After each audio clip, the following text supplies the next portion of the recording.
Hello, Gravy Timothy's. Welcome back to another nostalgia mod, one that has been on the channel many times before, In the Name of the Tsar. Now, technically, this isn't In the Name of the Tsar. This is In the Name of the Tsar Redux, because that's just every damn mod now, apparently. I mean, I get it, though. A lot of the older mods have been abandoned at this point, or don't get a lot of updates, so people do come along and try and do their own spin on it and keep it up to date. Oh, but geez, yeah, if I had a sub for every damn time there was a new Redux mod come out, I mean, geez, I'd be at 1 million subs already, right, guys? Please hit the sub button.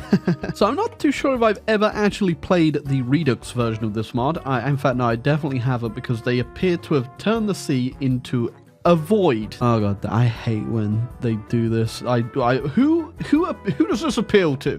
Why turn the ocean into a void? Yeah, I did look at the workshop page, and there isn't actually too much different or added. I think they mostly just keep the mod up to date, but they are planning on adding stuff, and they have added some stuff. Like, they got new paths for Hungary, and I think they updated Poland as well. But I'm gonna be real, I want to play the Kingdom of Prussia today. Oh, I haven't really even said, but if you want to know what this mod is, it's what if Russia won World War I, if you can't tell from the giant Russian empire here, which does mean Germany didn't get off too well in that whole thing. You know what? Today we are going to turn it round for the German bros. Yeah, what? The German situation, specifically us the Prussians, ain't great. We've got a lot of work to do before we even get our country back. We do start off in the Berliner Pact with Saxony and our Republic of Hanover, and we need to take out the 7 states down here to get things going. We also start with no idea on what a plane is. Oh, and the communists have led a little revolution up here against my ally. Oh, we're gonna have to 100% be on the defensive for the beginning here, because we can't hold both of these fronts being on the offensive, but we should be able to catch up over time. And yeah, as soon as the rise up happens in Hamburg, these guys get called in the south, and then you also get the option to annex these guys and Saxony. Try push them out of the north first, and then we'll turn our attention back down here. After everybody thought it was a impossible task, the Prussian miracle has succeeded. Our invention of the sentient white cube of doom has made our enemies cower.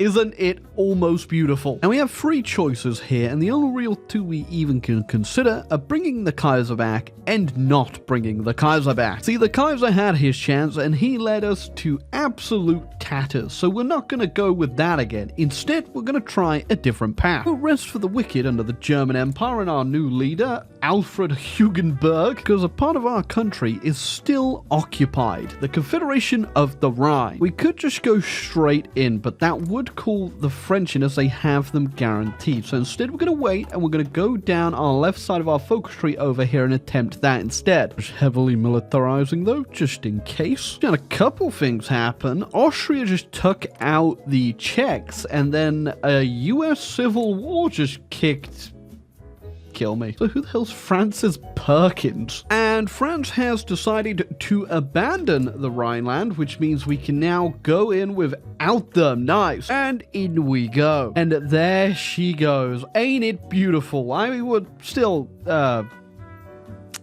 kind of stings. Get it back.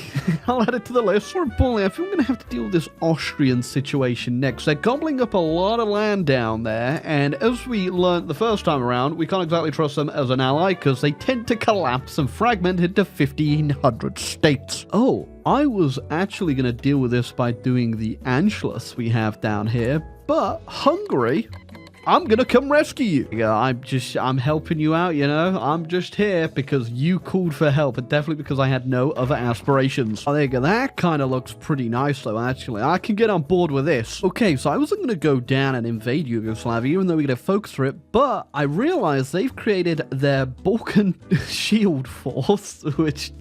So straight out of Power Rangers right there, which means I am now obligated to go and deal with them. A little bit annoyingly is that I let Italy into my faction, and then they declared on them themselves and called themselves in, but hopefully I actually don't care about this land. I just care about no one else getting it. Like I said, I don't really care too much about the land over there, but if all my allies end up getting them, and we have quite the few allies now, yeah, that's all good with me. I don't want to pick a fight with the allies if I don't have to. Our main enemy is definitely definitely going to be the Russians today. They destroyed us, and we're going to destroy them in return. Russians do have quite the large army, though, and they are going in on the Turks currently. At least they're justifying on them. So I'm a little bit worried. I'm not in the best position, but I got no choice, do I? Yeah, I was also attempting to build up a navy just in case we do have to deal with the damn allies. But I realize we're a London Naval Treaty signer, and I don't know how to get rid of it. I have no decision to get rid of it. It might be like hidden somewhere in my focus tree, but I can't find it. I don't care to really find it at this point anyway. I've just gone under the budget a little bit so I can actually pump my damn cruisers out. But yeah, that's fun. Oh god, the Russians actually did it. We're gonna have to fight them. Okay.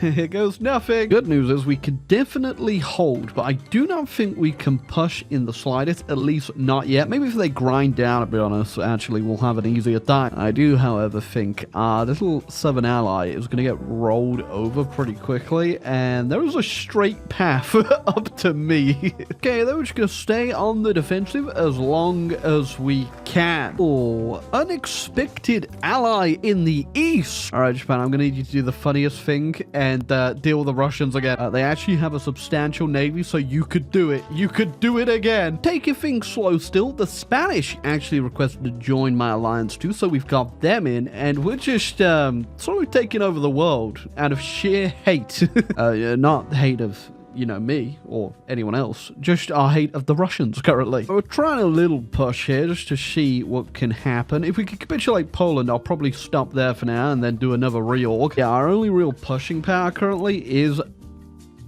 our planes. Okay, no, that wasn't even intentional. We just got the sickest encirclement right there. Yep.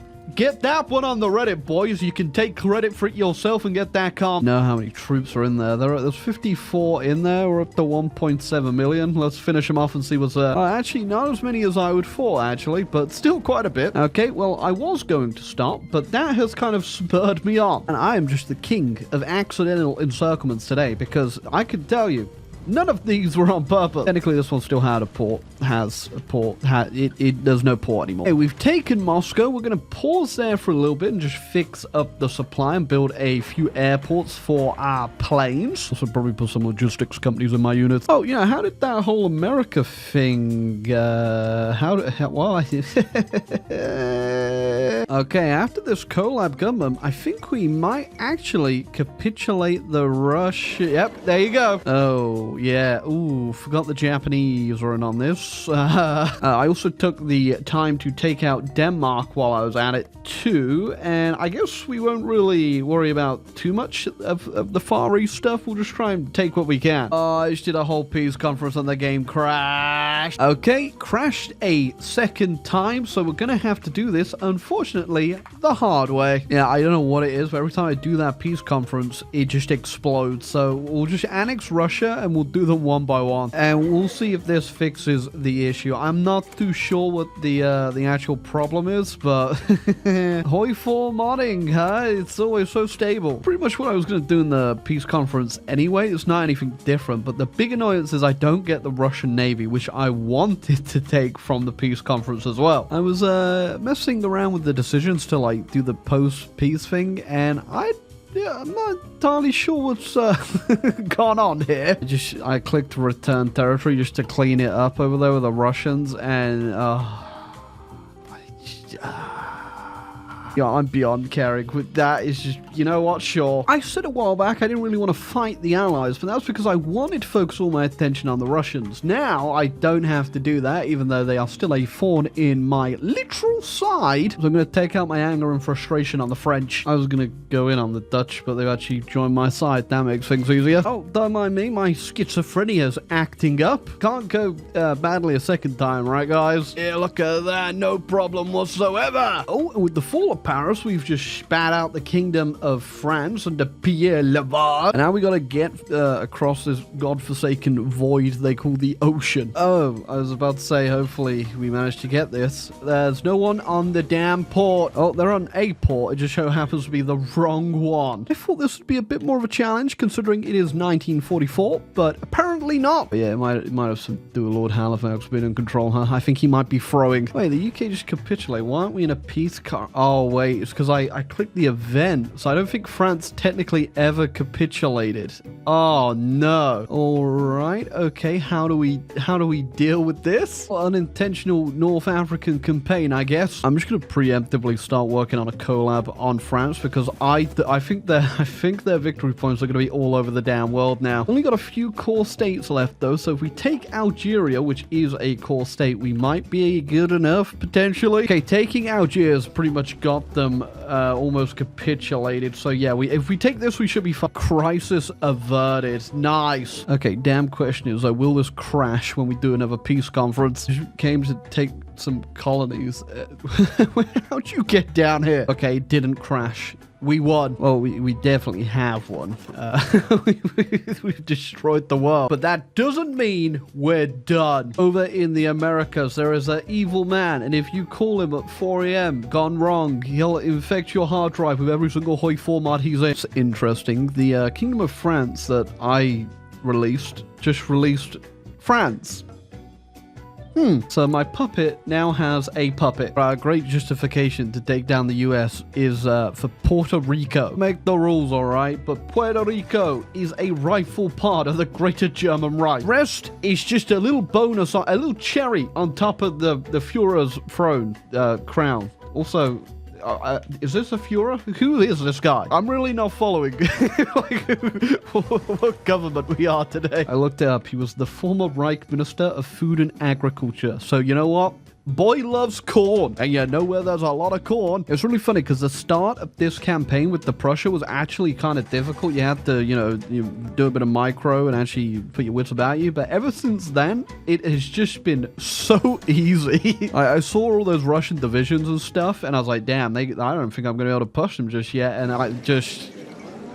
See, I wasn't even looking at the US when they just capitulated. Yeah, I'd say I'm just that much of a god gamer, but it does feel a little easier than normal. I'm not sure what it is. Hey, even taking down the Allies in like 1944, it just felt too easy. I mean, my units aren't anything special. I'm pretty sure they're still just like 20 whiff stuff, nothing crazy. Hey, whatever. You know, we've done Alfred Hugenberg's quest, and I don't think there's much else for us to do today. Hey, but that was In the Name of the Tsar Redux. Was it a fun march? Yeah, it was pretty fun. I did enjoy the start, and obviously building Germany back and then taking down the entire damn world. It's definitely a little glitchy. There's a lot of stuff that's kind of broken, but that is what Nostalgia November's all about, because mods used to be pretty damn glitchy. I've just looked back over here, and the Kingdom of France, like, what? I released them as a United Baltic Duchy, but how did they get that? And you've watched the video up to this point, all right? I don't have to explain to you